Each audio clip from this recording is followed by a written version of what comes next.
want to welcome everybody, including some people that we haven't seen before at Demos events. So I want to thank all of you for coming, and especially the new people, and make sure we get your contact information on your way out. I want to talk a teeny bit about Demos before we start, and before I introduce Jim Wallis. But I want to say first that one of the major campaign themes of President Obama's was about bringing people together. Now, I wouldn't say he's been 100% success. It's proven a little bit more difficult than I think he thought. But one thing he did succeed is in bringing Demos and Sojourners together, because today's event was germinated at the White House Christmas party, where both Jim Wallis and I were, and we talked, and we said it'd be great if you came to New York and address one of the Demos forums. So thank you very much, Jim, for making the time and for being with us today. Demos, as most of you know, is a public policy research and advocacy center. We're celebrating our 10th anniversary this year, and we were founded to, kind of promote, advance, disseminate ideas reflecting four fundamental core progressive values in public debate and public policy. We have stood now from the beginning for a vibrant and inclusive democracy with expanded voting, expanded civic engagement, and a genuine level of civic participation, for economic justice and the widest sharing of America's prosperity. And we've done work on the democracy front. We've done a lot of work on election reform issues, lowering the barriers to participation, making it easier for people to register and vote, encouraging genuine participation. On the economic front, we've done lots and lots of work on credit card debt long before it was popular, to understand just how fundamental that issue was to Americans' lives. We've done a lot of work on the issue of the economic challenges facing young people and the shredding of the social contract for the next generation. Our third value is the restoration of a proper and more robust role for the public sector after 30 years of undermining, undercutting, underfunding, and devaluing at the hands of the conservative movement. So we've done a lot of work thinking about really understanding how people think about government, and training people and working with people to talk about it in a better way, to have a genuine conversation, which of course we are now having. One of the fundamental issues underlying all of the public policy debates, from healthcare to cap and trade to financial regulation, is what's the proper role of government in relationship to the market. And we want to make sure that we're pushing for as robust a role as possible. And lastly, our new international program is really fundamentally dedicated to having the United States play a more collaborative, more constructive role in an interdependent world. And so we're working on trade issues, environmental issues, global governance issues, and we intend to sort of work on these going forward. So we have I think a good track record, a lot of books, reports, op-ed pieces, media appearances to our credit. I haven't been on Glenn Beck yet, and I'm not totally sure, based on Jim's recent experience, that I want to, but as the song says, don't speak too soon because the wheel's still in spin. So I think we'll hear a little bit more from Jim on his current tete-a-tete with Glenn Beck, or at least we'd love to have him do it. Anyway, so one of the things that we've done for the last 7-8 years has been Demos Forums, Ideas for Change. And we've had a whole series of authors, commentators, panelists, issue advocates here. And by the way, today's event is being webcast live, so we have a multiplied audience all around the country. And don't say anything you don't want up on YouTube. Anyway, I'm delighted today that we have Jim Wallis here. Jim is a kind of a renaissance figure, actually, in American public life now. He's a best-selling author, theologian, a widely demanded and regarded public speaker, and an international commentator on ethics and public life. He's a member of the White House Advisory Council on Faith-Based and Neighborhood Partnerships, and he has just written a terrific book, which he's going to be talking about today, called Rediscovering Values on Wall Street, Main Street, and Your Street. He's the author of 2 previous best-selling books, The Great Awakening, Reviving Faith in Politics in a Post-Religious Right America, and God's Politics, which was where I was first introduced to you, Why the Right Gets It Wrong and the Left Doesn't Get It. They were both on the New York Times bestseller. I was offended by that, but nevertheless, I read the book. It was great. He's also the publisher of Sojourners magazine. He was raised in a Midwest evangelical family, spent his college years in the civil rights movement, as many of us who came of age at that period did. And he lives in Washington, D.C. with his wife, who is also an ordained minister in the Church of England. So this is our opportunity. Here's what we're going to be doing today. Jim is going to talk maybe for about a half an hour of his book, and then we're going to have Demos's own Lou Daly, who is the director of a distinguished senior fellow and also the director of Demos's Fellows Program, the author most recently of God's Economy, Faith-Based Initiatives and the Caring State, which is obviously why he and Jim are suited to do a little bit of a dialogue with each other. Before that, he wrote 2 other books that are fabulous books, and I encourage you to buy them, in addition, of course, buying Jim's book.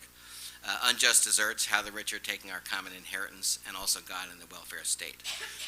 Lou has worked very closely with Bill Moyers for a number of years as a researcher, writer, and has been just a fabulous addition to the Demos team for the last 3 years.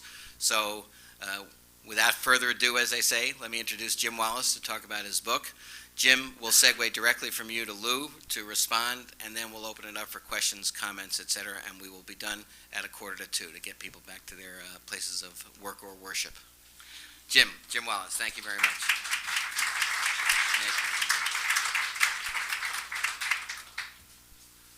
Hello, everybody. Oh, come on. Hello, everybody. There we go. Glad you're here. Thanks for taking the time out from important things and work and all the rest. I'm glad to be back at a friendly place. I remember I was here for God's Politics, and Stephen Heinz, my good friend, was here. And I see you're having a big event coming up, your 10th anniversary, and Elizabeth Warren's going to be here, and she's on the cover of the current issue of Sojourners. I think we have copies back in the back. We talked the other day, she told me she's from a mixed marriage in Oklahoma, Baptist and Methodist.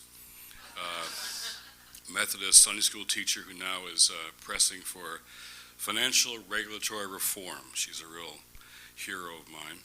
And Tavis Smiley's coming.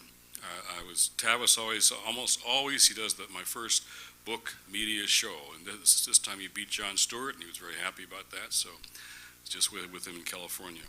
And I really like the look of God's Economy, and so I'm glad Lou is here, and we're going to have a good time to talk with you together.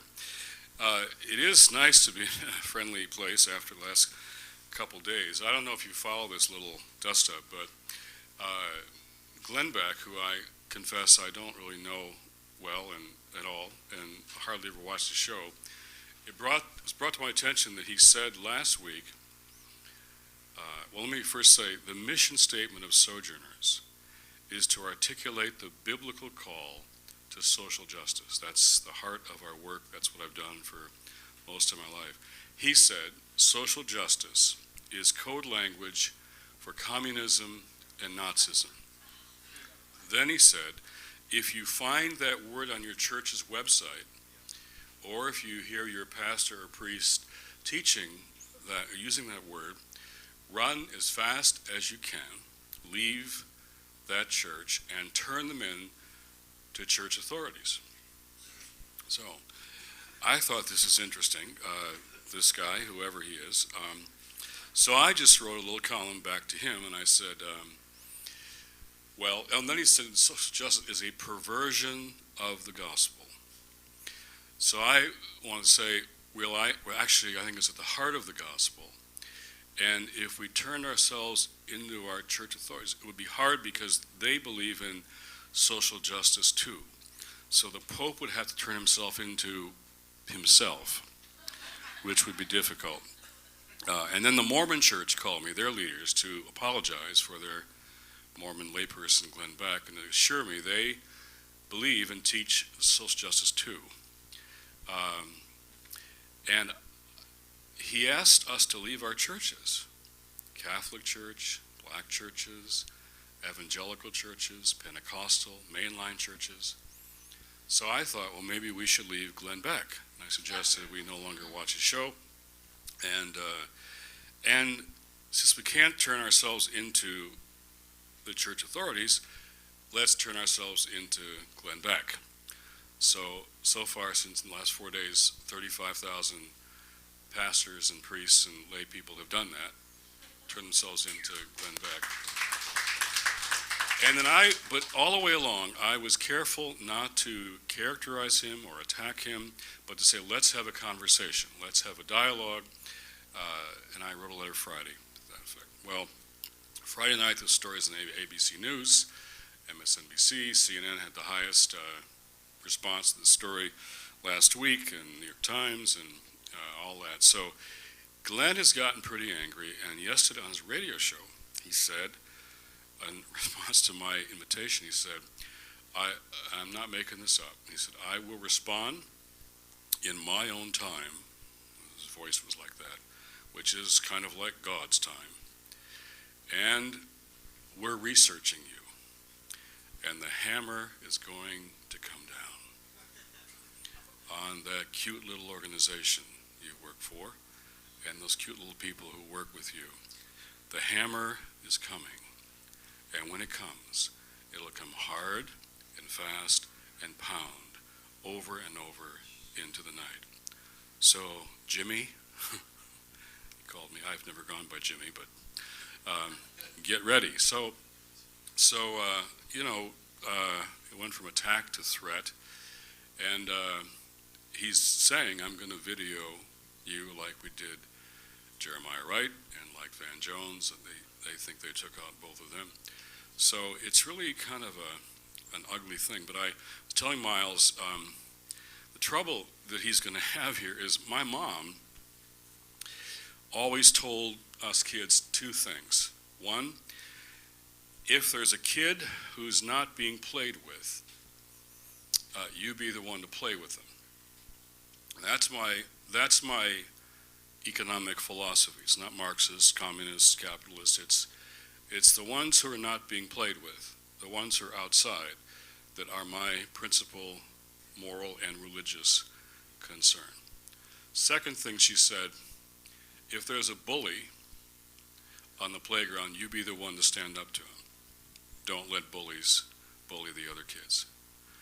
And those have been two good principles to live my life by.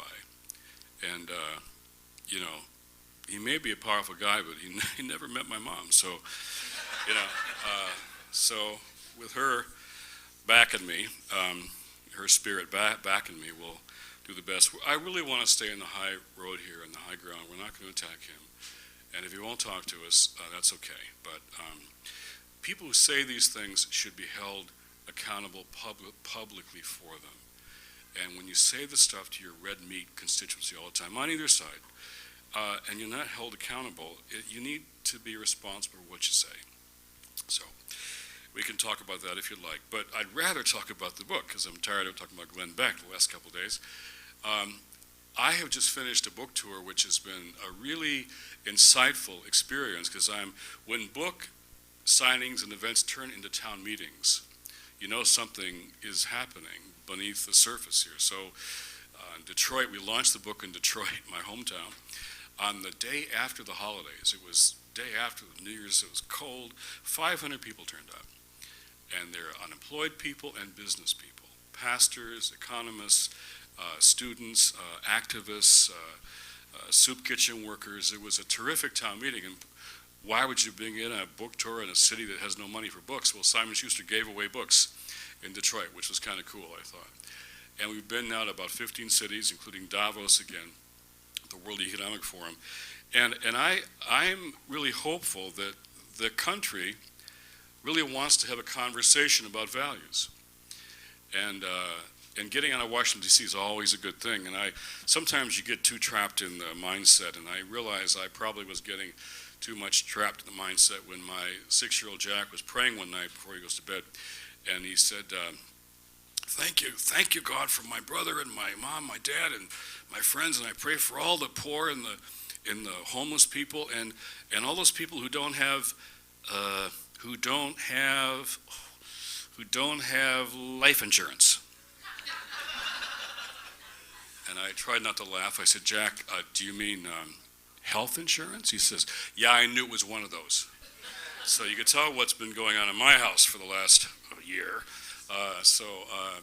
But then one of his other prayers recently was, thank you, God, for my mom, my dad, and I pray for all the poor and hungry people.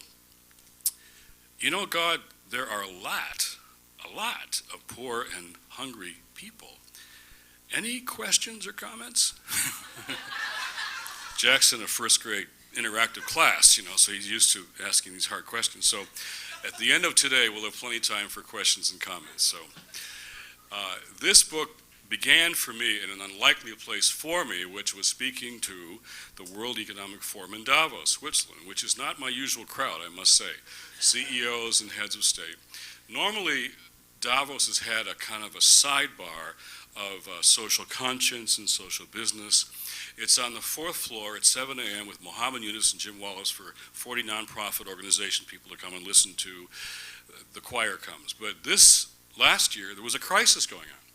So they had a panel, Values and the Market, at Davos. And Tony Blair was on the panel with me. The next day he said, Jim, they must be in crisis to have a panel on values in the market and then ask someone like you to speak to it. So I said, every morning we wake up in our hotel rooms, turn on CNN, and there is a reporter every morning interviewing one of you.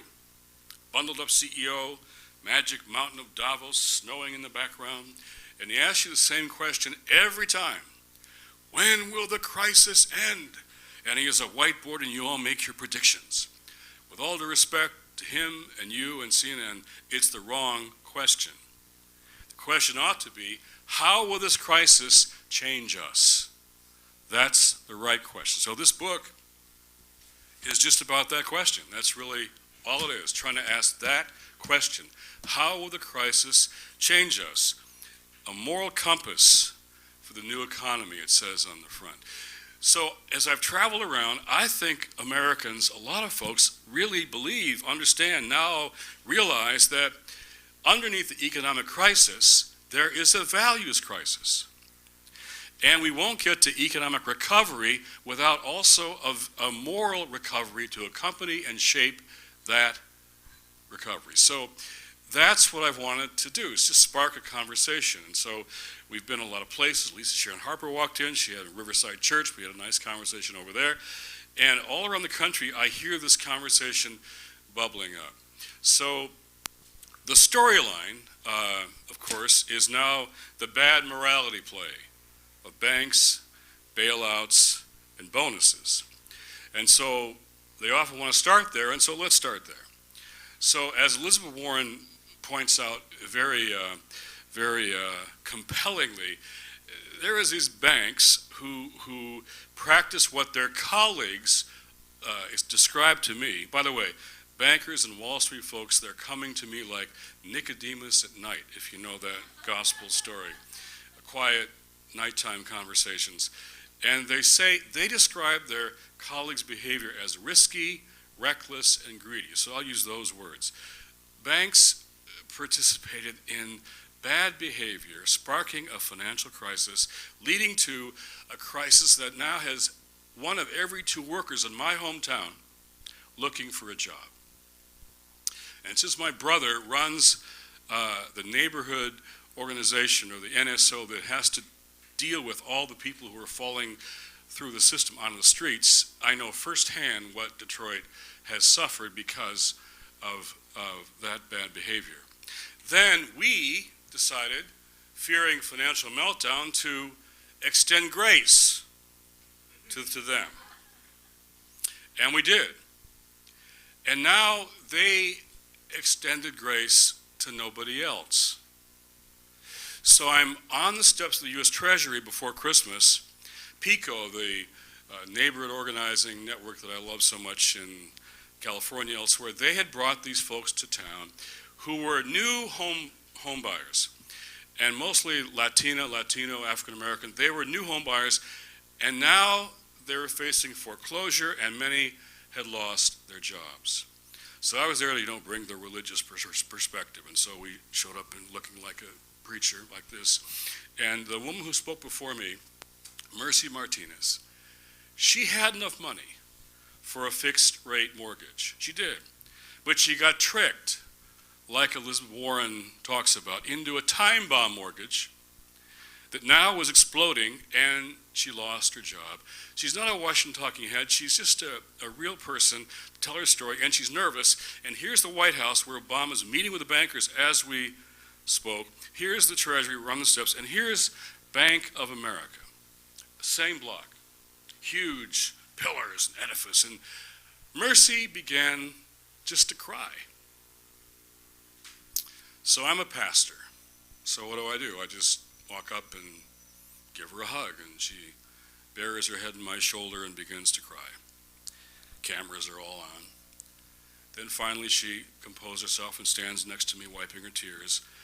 And I just got mad. And I said, there's a story in the Gospels about, it's called the parable of the unmerciful servant, where the master forgives a loan, a debt, of a servant who's in real trouble, and he has pity on him and he forgives the debt. Then the servant goes out and someone owes him money and he won't respond. And the master hears about this and gets mad. He says, you unmerciful servant. And I said, this is the parable of the unmerciful bankers. That's what this is. Because they took that grace and didn't extend, and then they took our money, and as Elizabeth Warren says, they went to Las Vegas, bet on Red 21, and if you get rich, terrific. If not, we'll bail you out. We gave them gambling money. They got rich, and now they're giving themselves bonuses. How much? $150 billion altogether, mostly from the top 6 banks. And here's what that money would buy. I was in California last week. I said money would eliminate the budget deficit in California. They go, and every other state. That money would have insured 31 million people with no health insurance. That money would extend unemployment benefits for 16 million people, all the unemployed folks, for 7 months. Or a quarter of it, 24%, would postpone or prevent all the foreclosures planned through 2012. That's a lot of money. I call this, in my tradition, a sin of biblical proportions. And so the banks say they're too big to fail. I say make them smaller. So Joy and I, my wife, went inside to fire Bank of America. Took our little money out of that account, moved it to a local bank that's been more responsible. There are responsible banks. I talk about some in this book. There's a website now, moveyourmoney.info. Find a more responsible bank or credit union in your zip code. Check it out. It's a beginning of a movement now. I'm talking to people, families, pastors, and I'm talking to a denomination that has a pension fund of $15 billion. They move that fund, I guarantee Wall Street pays attention. Okay? In the book, I talk about Ron Hermance. He first Hudson City Bank in New Jersey. His colleagues said, Ron, let's bundle these mortgage securities. There's a bundle for us in that. Ron says, well, we got this tradition here. It's called customers, customer relations. And we would feel like we're violating that. They wouldn't know where their loan was. We wouldn't know who our lenders are, and we'd lose that relationship. Well, Ron, we're going to make a bundle. Well, yeah, but we got this thing called customers. He wouldn't do it. So in the past year, Fortune magazine has Ron on the cover, Banker of the Year. Didn't need a bailout, did the right thing, and best of all, Ron got the first annual award, the George Bailey Award. Remember Jimmy Stewart, Wonderful Life? And Ron loves to be, he walks down the street and people say, hey, George, how you doing? He loves that, I'm not against the hardware store. I'm not against the local bank, despite what Glenn Beck says. But I am against abusive practices that in our Christian tradition we used to call usury. We used to be against that. We're a lot more flexible now. But this is wrong. What's happening is wrong. However, if we just focus on the banks and bailouts and bonuses, we will miss the chance for some self-reflection. Looking in the mirror, underneath those symptoms, if you will, there's a societal erosion of values. And so there are these new maxims that we have been seduced by, that have taken over. And I talk about them in the book. One of them is greed is good. You saw the movie Wall Street? It's a documentary. Greed is good. 2, it's all about me. And 3, I want it now. My favorite one, story in the book about this late night comedian. And he was doing a routine. He says, I'm on an airplane, and the flight attendant says, we got wireless internet now, in the air. You're flying over Chicago, do your emails. But it's broken today. And the guy next to me goes, this is bull, bull, bull. He's mad about losing something he didn't know existed 10 seconds ago. I want it now. Contrast to those maxims are some old virtues, new old virtues from our various moral traditions, like enough is enough. We're in this together. Don't try and keep up with the Joneses, but check on the Joneses to make sure they're okay. That's a different ethic. I want it now? No. I love the indigenous Native American people's ethic. You evaluate decisions today by their impact on the 7th generation out. Now that would begin to change things. So at Davos this year, it was all about values. So Muhammad, Yunus, and I are now not in the 4th floor at 7. We're in the main hall, and it's like the values of a post-crisis world. So I said, Adam Smith, the invisible hand, he wrote a book called Moral Sentiments before The Wealth of Nations, and he said, where there is no moral framework, the market can't function properly. Joseph Schumpeter, the Austrian economist, also a defender of capitalism, said, where there's no ethical sensibility, the market ends up devouring all the other sectors. It finally ends up devouring itself. So at Davos, I held up my hand and I said, what happened when the invisible hand lets go of the common good? What do you do then? So if they're having a conversation at Davos, why can't all of us have a conversation about what it would mean to create a common good economy? Very different kind of metrics. So I think, well, I want to say clearly, religion has no monopoly on morality. I want to make that very, very clear. But there are ethics and values in our traditions that are good correctives to what's happening right now. Remember values like simplicity or stewardship, or we might say sustainability, or humility, or modesty, or that every human being has a sacred creation in the image of God. Whatever your religious tradition is, the sacredness of human life, that changes your economic metrics. So at Davos, Klaus Schwab, who is the founder of Davos, he's an Austrian economist, secular as they come, Klaus is saying, we've lost our purpose.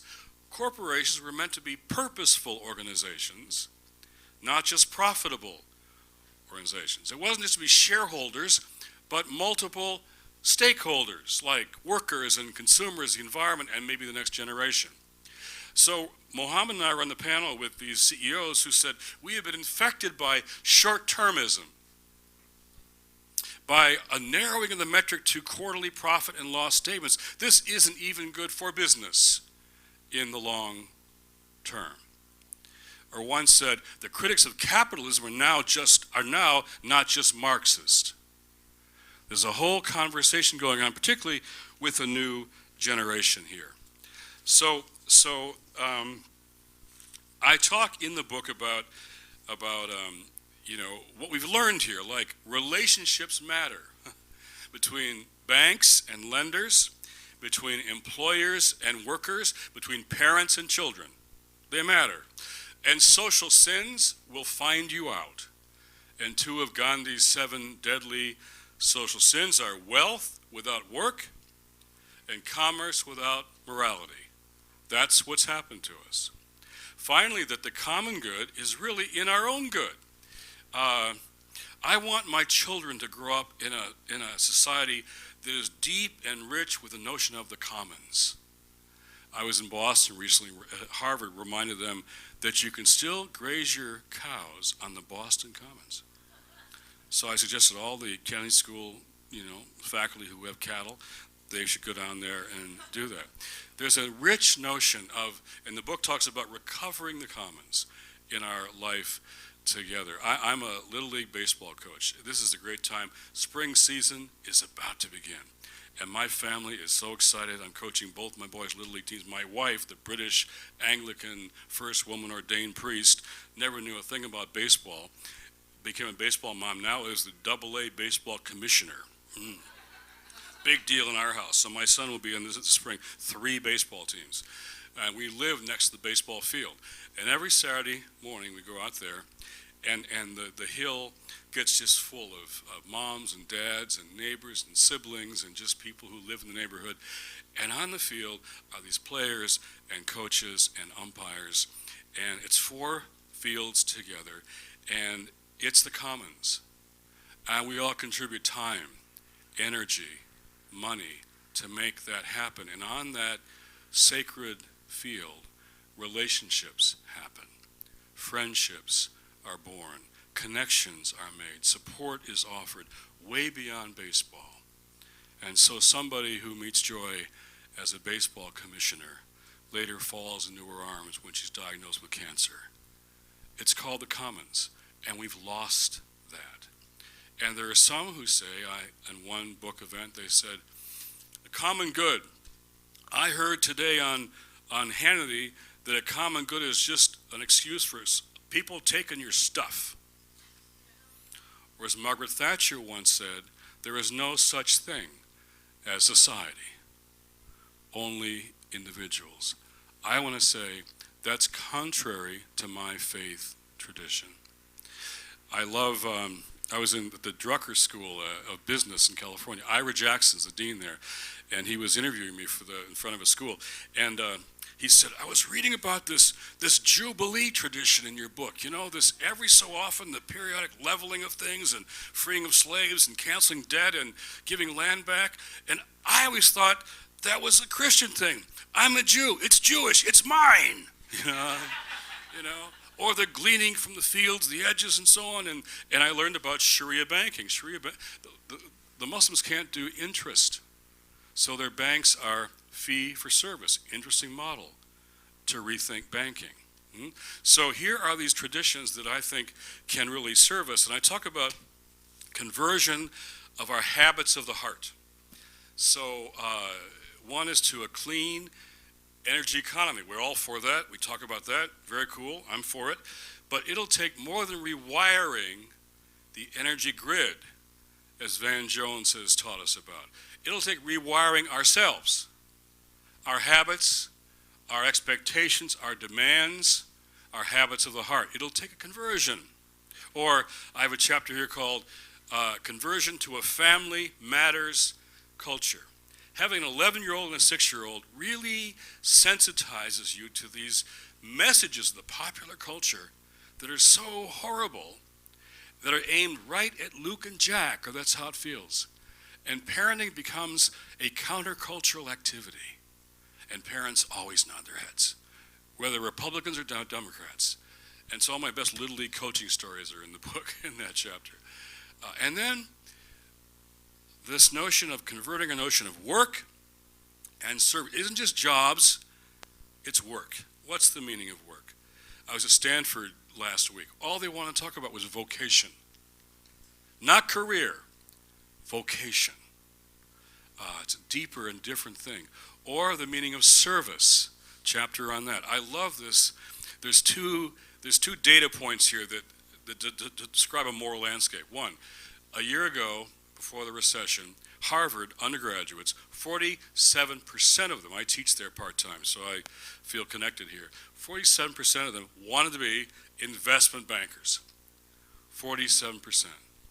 So Wendy Kopp of Teach for America came to see me this summer, and Wendy says it's now harder to get into Teach for America than to get into Harvard. It's more competitive. You can understand why. Look at the offer. Come to the most dangerous neighborhoods in the country. Teach in the most hopeless schools with nothing but at-risk kids, and we'll pay you nothing for it. I mean, how could you resist a deal like that?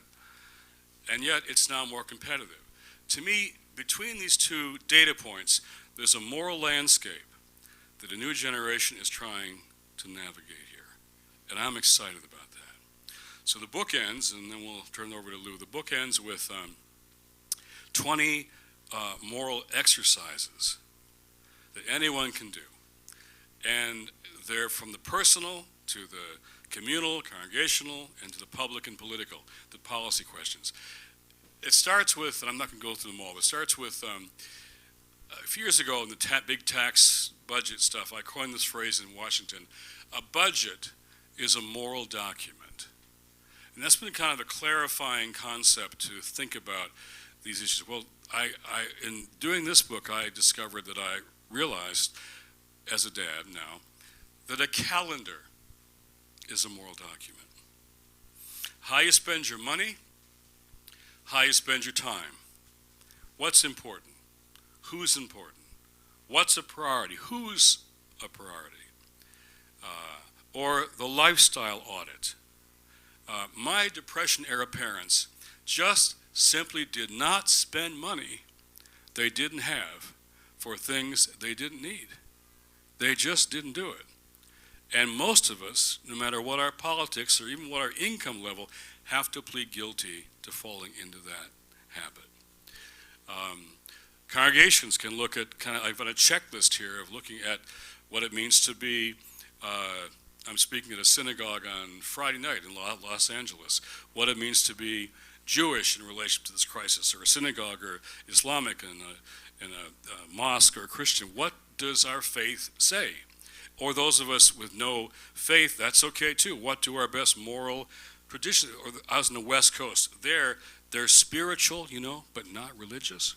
It's a new denomination on the West Coast.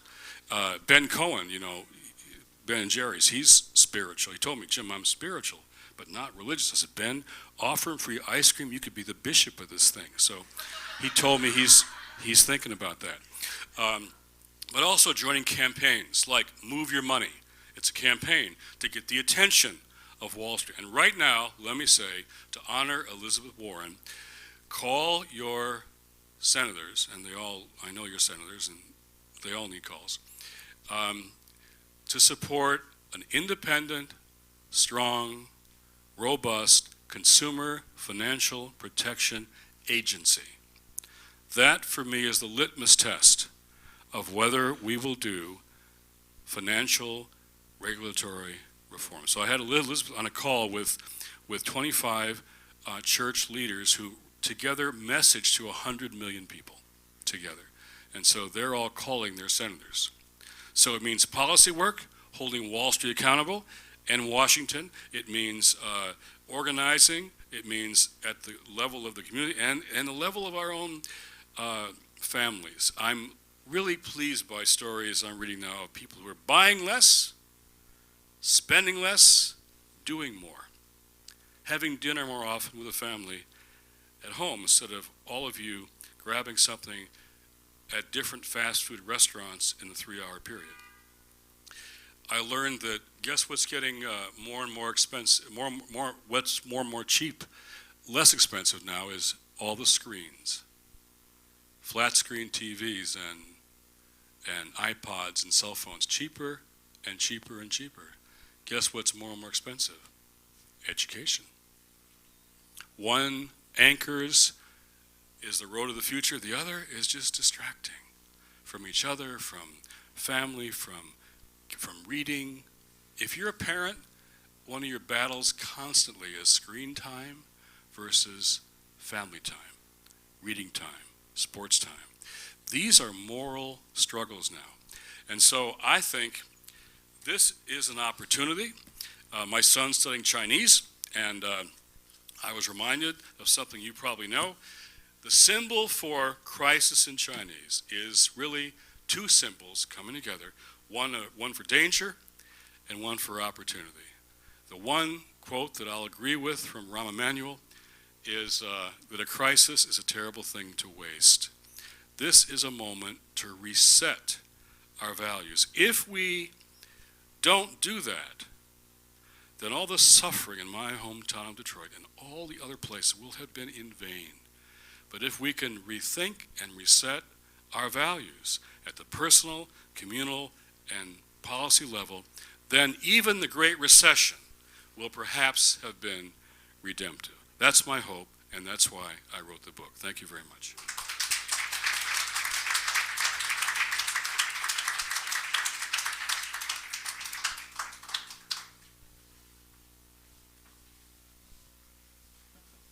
All of the great sort of American cultural inventions, I think of jazz and blues, I think of basketball. Baseball is the American pastime, but that came from Great Britain. Kentucky bourbon, I mean, that's actually the first distiller in America was Elijah Craig, who was alleged to be a Baptist minister. So, but of all of the great American inventions, the most important and the greatest is the tradition of the evangelical prophet. So I think of Theodore Parker, the great abolitionist, who preached far and wide, hill and dale, about the moral anarchy that was enveloping the country with the persistence of the slave system. And from one of whose sermons Abraham Lincoln took his famous line in the Gettysburg Address about preserving a democracy of, by, and for the people. I think of Walter Rauschenbusch, of the social gospel, who taught the church to engage in the business of restructuring the social order to achieve the values of the Bible. I think of Martin Luther King Jr., of course, who redeemed the country from racial discrimination and was our greatest religious martyr. And in that line of great evangelical prophets, I think of Jim Wallis. Jim may not be a prophet with honor in the empire of cable television and in much of Washington, but I just want to say that, Jim, you're a prophet with honor in this place and in many other places in America, and we cherish your work, and I just want to justify that. It's hard to imagine the religious debate over the last 30 years without Jim's preaching and work. It's actually kind of scary to think of it. Jim has had influence beyond what might be considered the more traditional social justice churches, like the mainline churches, because of his evangelicalism, because of his ability to preach from the Bible and to do so without fear of offending the dominant culture. So when I've witnessed the sort of parade of people coming to Washington over the last 3 or 4 years, from Alan Greenspan to the various sectors of the banking community to the insurance companies to explain why they're jacking up premiums, I always come back to another parable that's related to the parable that Jim mentioned. And it's sometimes called the parable of the wicked tenants. And it's given in several versions in the New Testament. And the story goes something like this.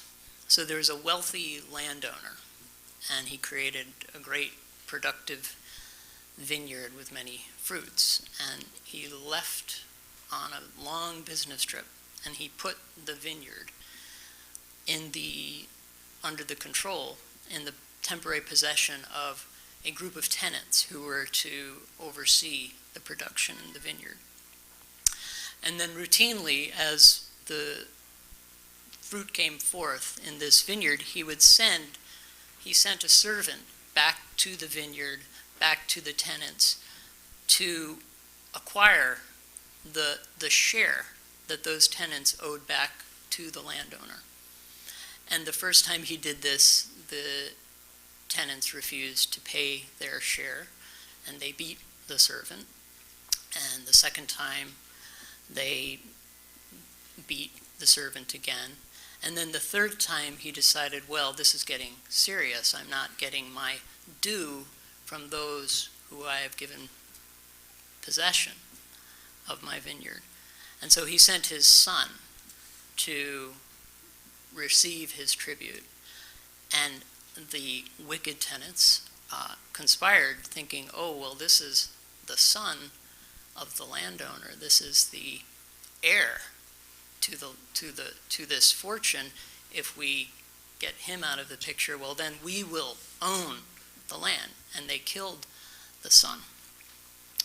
So you have to picture the scene, because Jesus is telling this parable after his triumphal entry into Jerusalem, and the authorities are getting more and more agitated about his teachings. And so he is in the temple grounds saying this parable. And he asks the crowd gathered around him, having told this parable about what the tenants did. He asks them, when therefore the owner of the vineyard comes, what will he do to those tenants? And they said to him, very somewhat unusually in the structure of parables, they responded to him, oh, Jesus, he will put those wretches to a miserable death and let out the vineyard to other tenants who will give him the fruits in their season. So, although it's a difficult parable in the sense that you ask yourself, well, this is talking about a kind of transformation of the power structure.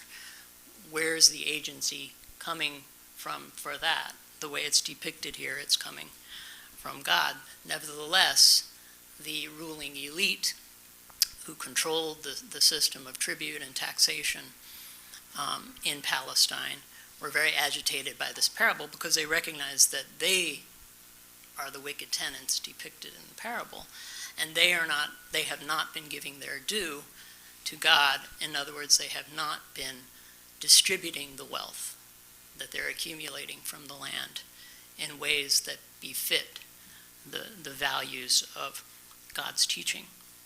And so this was the parable that set in motion the machinations leading to the trial of Jesus and then his crucifixion. All of this comes back to, and I think the central theme in the book that I'm most interested in, I think that could be most important in terms of how we restructure institutions, comes back to the question of stewardship and social responsibility related to that. And stewardship reaches back to a very, very simple idea. Really, it's the simplest theology of all theologies, which is the theology of creation, right? The universe is created by God. Life is thereby a gift of God. It was created for us. The earth was given in common. And because of that, no one deserves less than what they need to live a life befitting their status as children of God. It's really that simple. And nothing could be clearer in what they call biblical theology than this very strict logic, really, of social justice. It grows out of the very fact of our creation. So today we have something much different. We have something closer to what G.K. Chesterton described as a religion of inequality. So, as he put it, in every serious doctrine of the destiny of men, there is some trace of the doctrine of the equality of men. A famous American document once put it, all men are created equal. Chesterton says, but today, what we have is really some kind of religion of inequality. So inequality is natural. It's good. It's divine. To be concerned with inequality, and this goes to the rage of a Glenn Beck or a Rush Limbaugh, to be concerned with inequality and its effects on education, health, democracy, and so much else. This is evil. This is against nature, it's against history, and it's against creation itself. So when the Bible says the first shall be last, the meek shall inherit the earth, the new religion of inequality says, no way, not on this earth. And even worse, the gospel of wealth version of the religion of inequality says, not on this earth and not even in heaven. You can get as much money from other people as you want, and that's not going to change anything on earth or in heaven for you. R.H. Tawney, who was an influence on me when I was in seminary, he wrote eloquently about the religion of inequality, and I think in ways that really resonate with what we're dealing with today in terms of the cultural reaction against the kinds of things Reverend Wallis is talking about. So Tawney talked about how a religion of inequality sort of seeps into the political culture and inverts the value system. He says, quote, "A society which values equality will attach a high degree of significance to differences of character and intelligence between different individuals. But it will attach a low degree of significance to economic and social differences between groups. It will endeavor in shaping its policy and organization to encourage the former and to neutralize and suppress the latter, and it will regard as vulgar and childish to emphasize these economic differences when, unfortunately, they still exist. On the other hand, a society which is in love with inequality will take such structural differences seriously and will allow them to overflow from the regions, such as economic life, where they have their origin and from which it is difficult wholly to expel them, till they become a kind of morbid obsession, coloring the whole world of social relations." So, Jim, you write powerfully in Rediscovering Values about how our cultural sins have found us out. And again, the image of all of the authorities who let us down being paraded before Washington committees, I think is a good illustration of how our cultural sins have now found us out. But you've been at this fight a long time. I mean, how did our culture become so sinful in your definition of that term? How did we defeat slavery, legalize workers' rights, establish a social insurance system, create the world's first middle class through a system of policies, only to come to this state over the last 3 decades?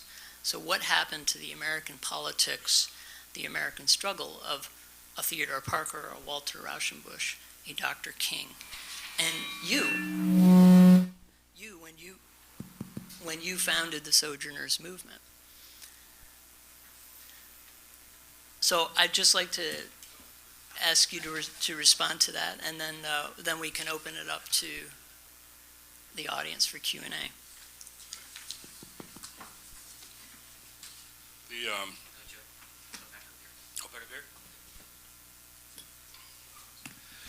Well, I'm really looking forward to reading that book and hearing more about it. Stewardship is something that I think you help me, because I want to see what Glenn Beck says when I use that word to him, stewardship, because it really is at the heart of God's economy. I should use that language. I am not, in the end, what Beck keeps saying, a government or big government person. If anything, I'm a social movement person. When Barack Obama was elected, he said, I won't accomplish anything of significance unless there's the wind of a movement at my back.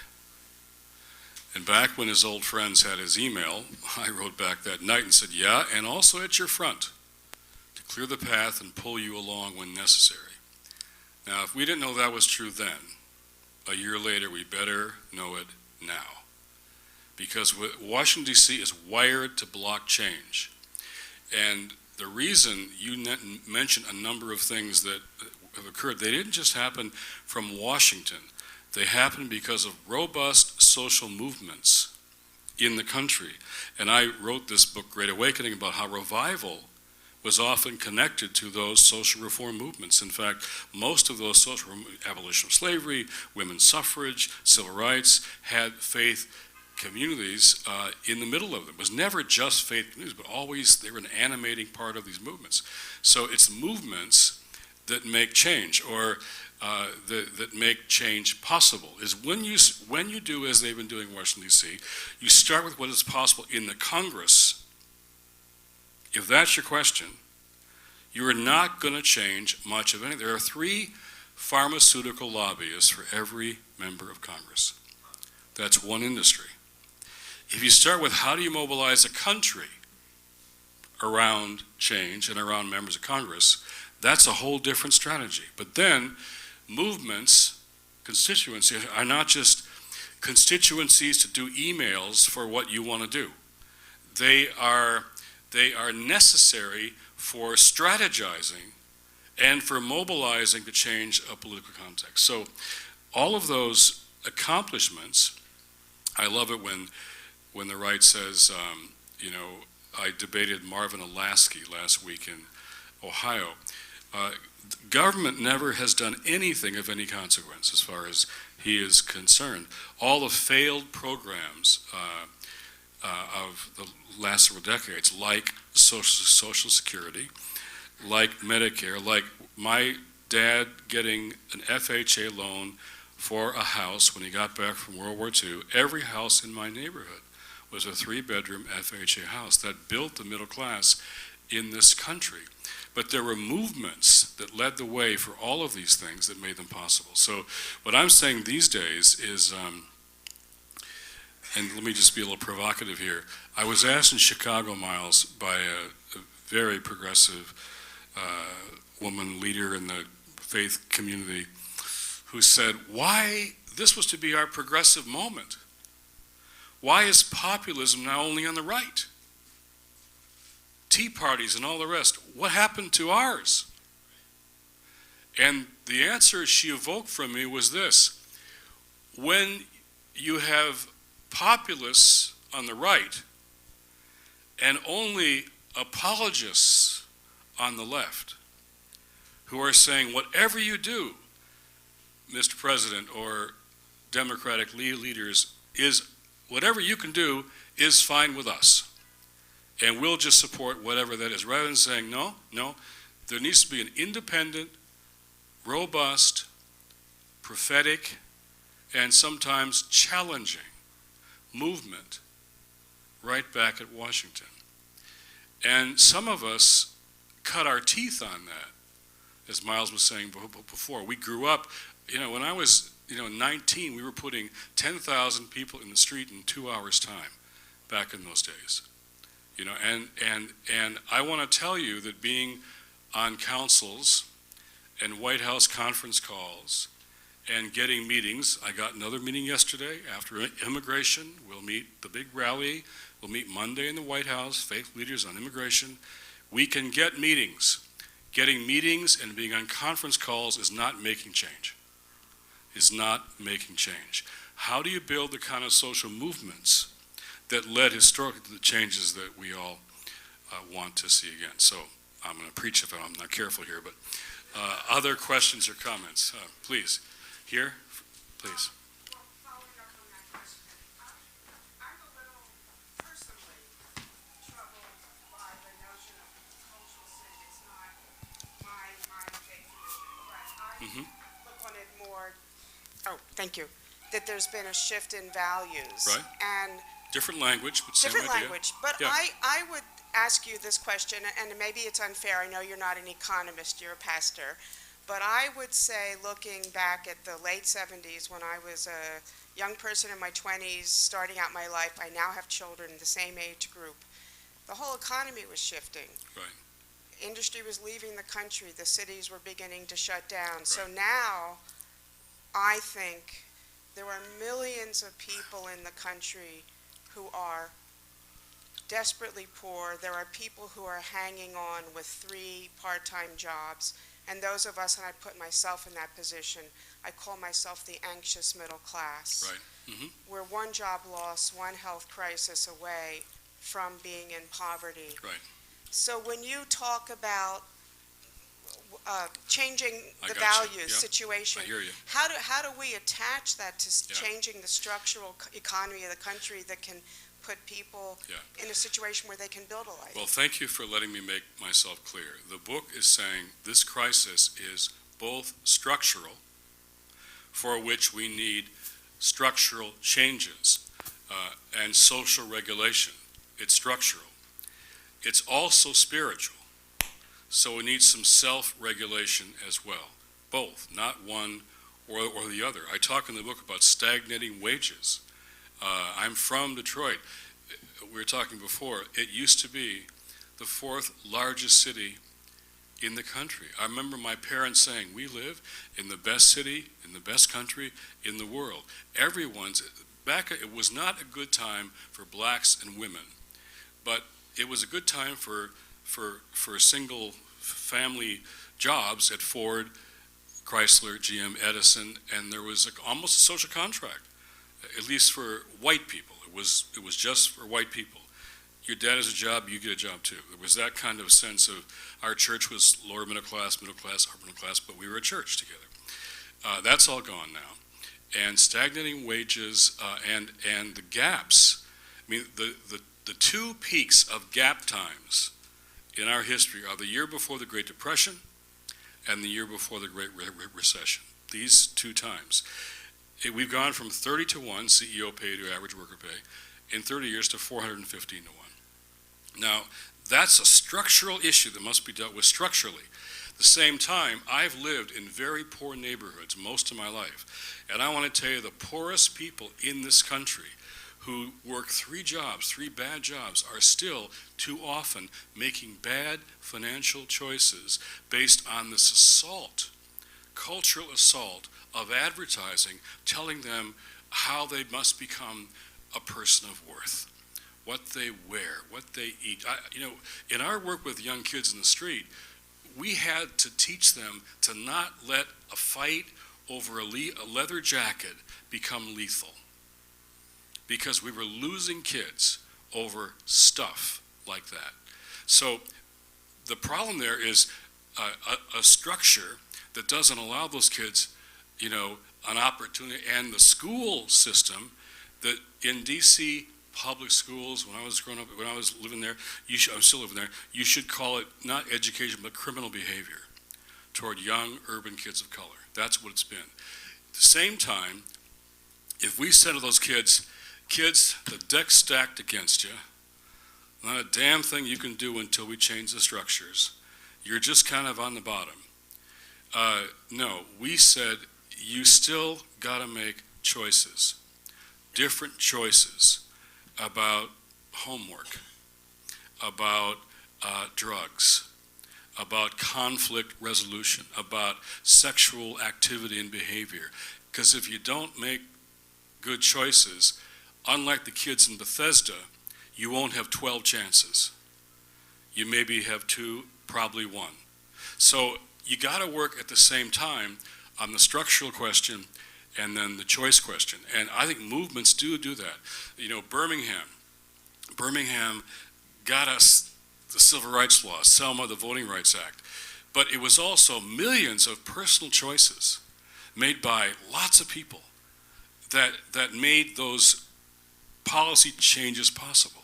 So we have to get back to not fighting over personal change or social change, but both kinds of responsibilities are necessary for movements. And so I always want, your questions help, I always want to not blame people who are losing wages for their materialism.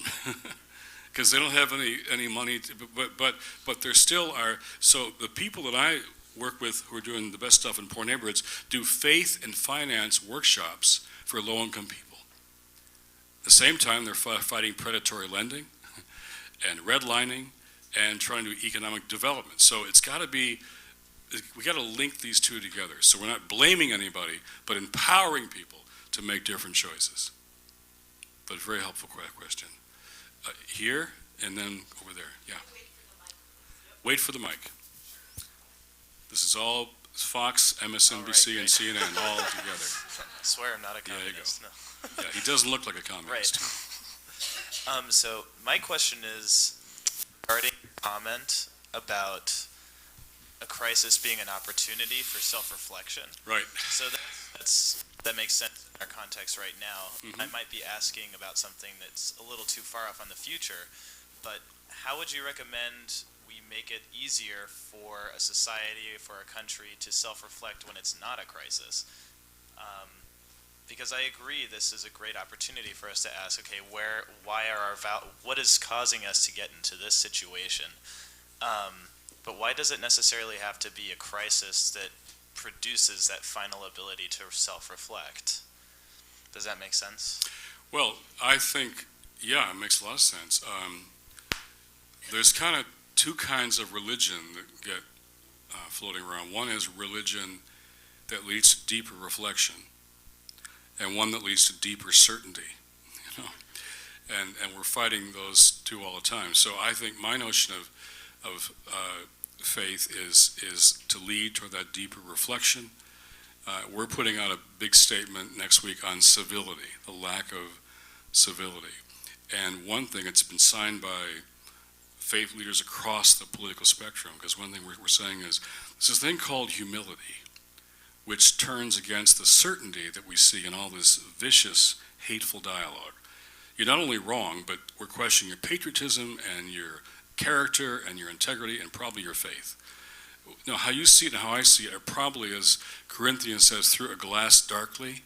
We don't quite see it all the way. But I don't think that's easy to do in times where things feel like they're going pretty well. We kind of get lazy and get confident and get busy.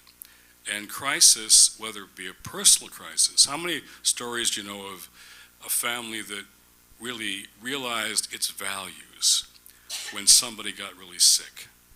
You know, one of the kids or a mom or dad. It often takes a crisis to stop us in our tracks, slow us down, strip us of our illusions, you know, and make us see there's something wrong here that needs to be addressed. And that's why that happens personally to us. But when there's something that we're all talking about at the same time, like this economic crisis, that's a chance to say, okay, now what should we learn from this? But I think crisis gives us an opportunity, but our reflection should not be limited just to crisis times. It should be, you know, kind of a style of life, a way of life. That's our traditions talk about fasting and prayer and reflection and Sabbath. I mean, Jews put Christians to shame. I mean, Christians, Sunday is like this really, really busy day, you know. But I've got rabbi friends who just stop when it comes to Sabbath time. There's no phone calls, there's no work, there's no meetings. It's just, you know, it's like food, family, reading, study, sex, all that good stuff. You know, and I just admire the heck out of that. And there's a lot you hear about Sabbath. So it's meant to build reflection into our lives, which we often don't do. Let's see, there was a question here, then over here. You had your hand up, and then back here. These two. Right here. And then over there. My name is Peter Burgess.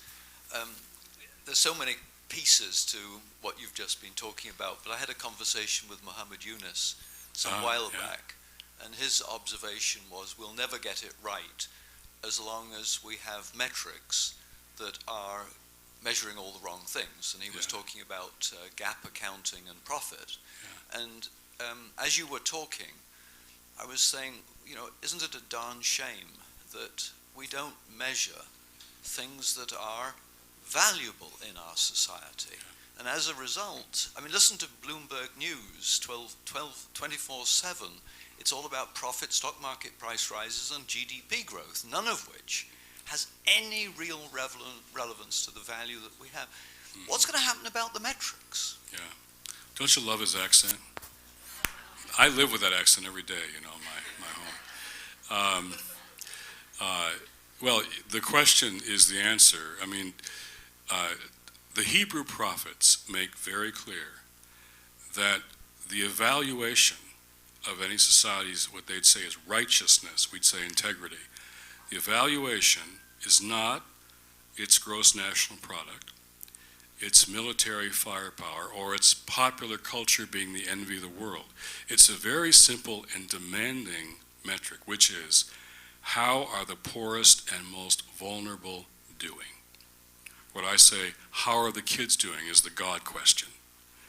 And when that can't be disputed biblically, that's what they said. They say the measure is. And so it's never our measure. And so part of it, this is applying different metrics, new metrics, different measures to go alongside the ones that we're already obsessed by. And I think that's critical. What are our metrics, our measures? What's success? My kids, I mean, what's a successful life? What do you teach your kids to aspire to? You know, what do we value most? How do I want them to live? What's important to us? I mean, this is like, you know, to me, the formation of those two kids is more important than anything else that I do. If I screw it up with that audience, no other audience matters much, you know. So how do you have different metrics introduced when your kid says at 7, "Dad, I need an iPhone"? Really? And why? Well, Trent has one.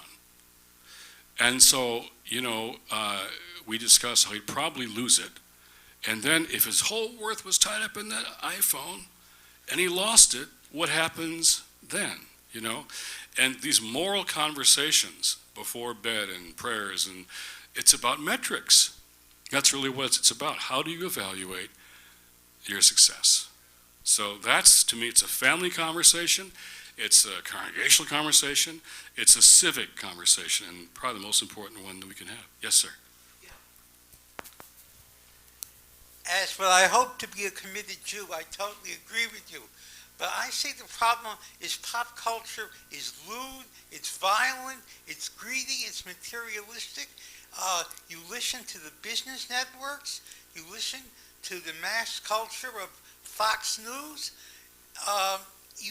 Where is there an opportunity for progressives to get their message across? Well, you subscribe to Sojourners and American Prospect, and no, we really do. And the cover of Sojourners this month is Elizabeth Warren. And we leave copies back there? Number of them have already been taken. Okay. But I do think we need other media, other channels, other places.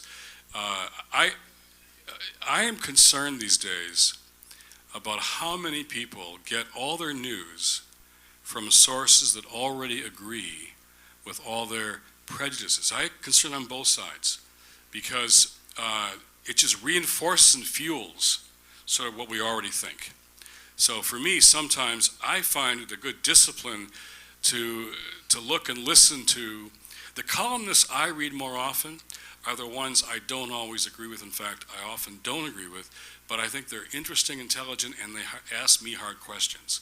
So that's what I find is more helpful than just reading all the stuff that you know supports my point of view. The popular culture thing, though, as I said before, I just think this is, look at how many parents would say, do you want your kids to have the values of modern advertising? You know, when you break it down, what would most parents say? Of course not. Republican, Democrat, whatever. In the Sermon on the Mount, Jesus said, don't be anxious for what you wear, eat, drink, put on. Advertising says be anxious all the time, all day long. Be anxious. And that's what I was with these. I love the students who come out of these things. In Denver, a business forum, a high school teacher brought a whole table full of high school kids. And they were just enthralled. And they said, what can we do in our generation? I said, well, you're the demographic they most want. They want to make you into merely consumers. Even in your politics, the same folks who sell you soap sell you cans. Same firms, they just do different things in different seasons. You have to learn to be citizens and not just consumers. And they want to be citizens. So I think it's a whole notion of what it means to be not consumers of that culture, but to be citizens who in fact change culture. Please. add to that.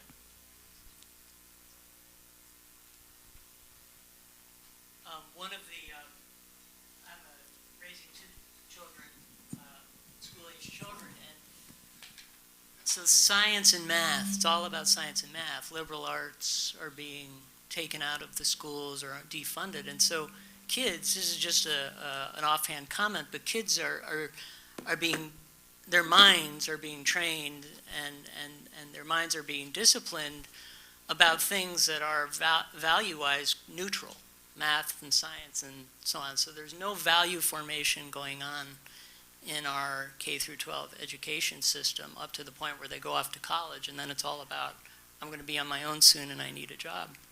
So what this means is that cognitively, emotionally, in their spiritual lives, kids are not being educated about values and able to accept in the home and through religious, through religious connections. But so much of the time is spent in schools. So much of the learning process goes on in schools, and so kids are formed in ways that don't give them resistance value-wise to the consumer culture, less and less so as the focus has become more and more obsessively oriented toward math and science and things that don't propose any countervailing values to the dominant culture. So you would agree that parenting is a countercultural activity? Yes, I like that very much. Absolutely.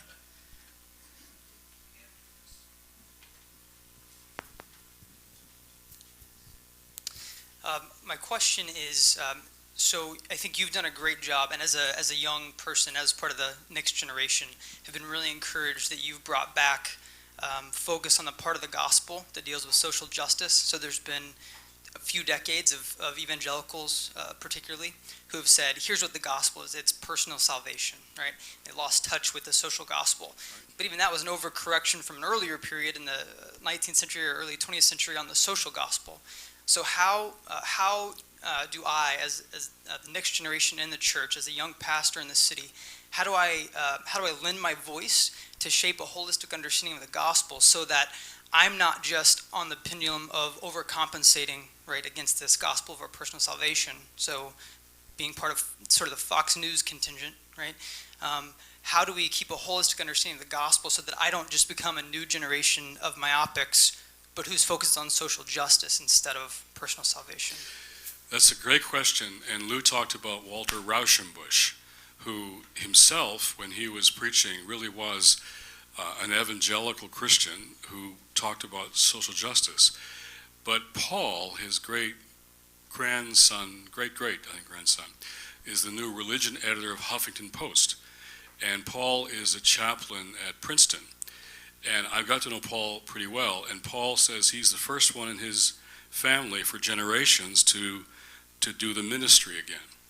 Because what was lost there in succeeding generations was the personal faith in that particular family, in his family, and folks became social workers next, and then lost that commitment and became just kind of ordinary folks without much social or personal faith. And so you're exactly right, and that's why the Beck thing is important to me, because it's the integral connection between personal faith and social justice that has to be integrated and upheld. And I've said time, young people ask me, how do you stay an activist for a long time? I say, well, you have to become a contemplative, because if you're not grounded personally in this thing we call faith, you get tired, you get weary, you get despairing. It's not always easy. In fact, it's very hard. And so the quest for spirituality in affluent culture has a danger of becoming narcissistic unless it's disciplined by the struggle for justice. On the other hand, the struggle for justice, if it's not rooted in what I'd call spiritual soil, it can become, it can lead to horrible things, even cynicism, hatred, and even violence. And so our mission, for all these years has been the integration of personal faith and social justice. And so that's the balance that I'm it's not balance, it's not one, it's an integration of things. And that's why people like Sharon back there and others have really, I think, articulated that so well. Not a loss of personal faith. And I spoke to these Cedarville College students last week, and these are all kids, homeschooled, Midwest, private academies. These are like, white bread evangelical kids, And I told them my story of being in Detroit, seeing all the racism, and being told by an elder, Christian faith has nothing to do with racism. That's political. Our faith is personal. 14-year-old kid, and that's the night that I left, because my heart was churning over my city, and I went to the social movements, and I came back to faith when I realized that God is personal. I said, God is personal.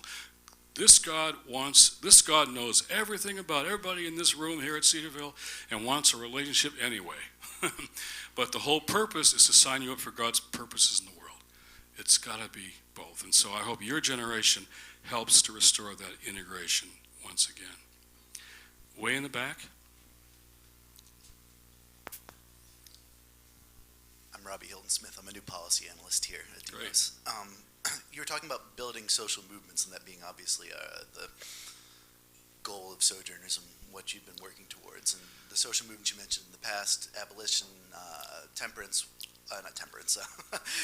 suffrage, and civil rights movement, were all, I would say, broad-based social movements that were really tied together with a alliance between, broad progressive forces in society, right? So we had religious groups, we had young people, we had the traditional left, I would say.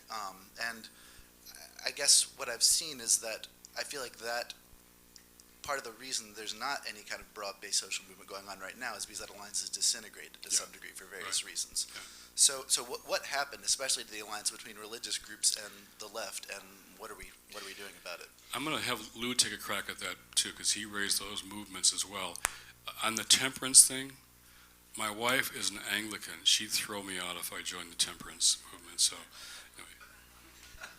I was actually going to ask the same question. I mean, if you just take the window of 2006 to 2008, when there seemed to be a kind of cultural shift going on in the country, and this was bearing fruit in terms of elections and so on. And a big story, the press covered this a lot, was younger evangelicals sort of beginning to rethink or abandon their attachment to the elder figures of the religious right, who are narrowly focused on the kind of culture war issues, and beginning to turn their attention to issues of global poverty. And young evangelicals, drew a lot of attention to human rights issues in Africa, and I think sort of led the sort of public campaign to focus on Sudan as one particular case.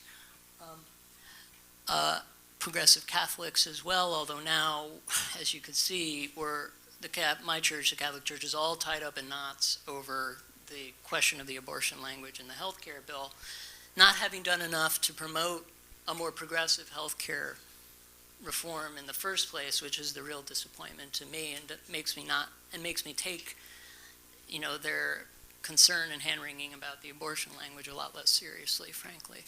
So I think there's especially with religion and the Democratic Party and progressive policy, I think that there is a shift going on in the groundwork of the religious communities that if Democrats become more open to that, as Obama seemed to be in his campaign, one that will, just for political purposes, will create a buffer between the Glenn Becks of the world and many other parts of the conservative movement, like young evangelicals, which will be good for progressive reform.